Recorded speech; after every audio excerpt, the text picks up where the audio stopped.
All right, Alberta, I need you to listen up because it looks like the UCP may be trying to rig the next election. Let me explain. Recently at the legislature, we got this report from the Electoral Boundaries Commission. You see, every 8 years, we strike a commission to redraw the boundaries for election districts to adjust for things like population growth or changes in where people live.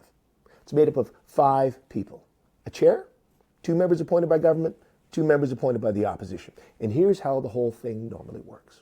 Commission tours the province. They hear from Albertans. They take that feedback, use criteria set out in the legislation. They create an interim report and elections map.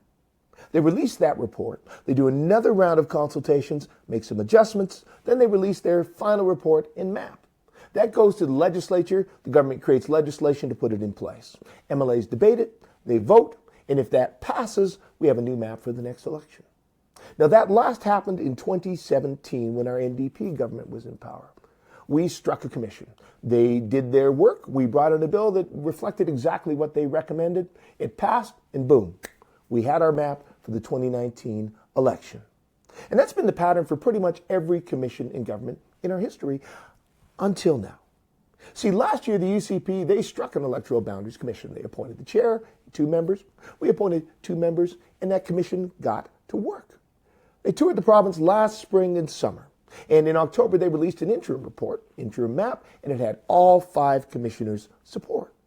In January, they went out to consult again. Then on March 26th, they released their final report, and things had changed. See, 3 members of the commission, they released a majority report with a map that was pretty much identical to the one they'd released in October. But 2 members, the 2 appointed by the UCP, suddenly added a minority report with a radically different map, one they'd never mentioned or consulted on, one that would give a huge advantage to the UCP, a map that just coincidentally matches proposals brought forward by UCP MLAs, like in Lethbridge, where the city gets carved into 4 pieces attached to huge chunks of rural areas. We saw the same thing happen in Red Deer, Airdrie, and with big chunks of Edmonton and the Calgary suburbs. Now, these are changes, again, that weren't in the interim report, that they did not bring forward for any consultation. And that's something that's never happened before. See, with past commissions, yeah, sometimes there was a minority report. You'd have a single member that would write a few pages, raise some concerns about things like, hey, the loss of seats in a particular area. But never have we had anyone come forward with detailed alternative maps. That surprised everyone, including the chair and the other 2 members of the commission. The chair wrote his own addendum to the report, and he, a former judge, said the 2 UCP members made a, quote, radical about-face, that they suddenly became unreasonable. So much so that he and the other 2 majority members say that the maps from the UCP members are unfair, twist the criteria, and likely violate the Charter of Rights and Freedoms. They go so far as to actually question those members' motives. Quote, what might be the minority's true motivation for this? Well, our friends south of the border may have a term for this kind of redistricting.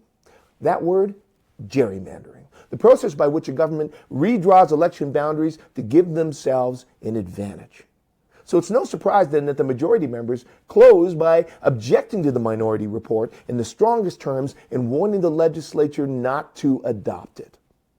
So naturally, that report comes out. A lot of folks had a lot of questions.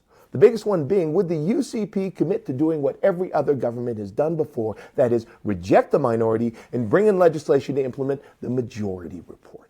And when media asked the Justice Minister about that, when they asked him what did their government intend to do, he responded, all options are on the table.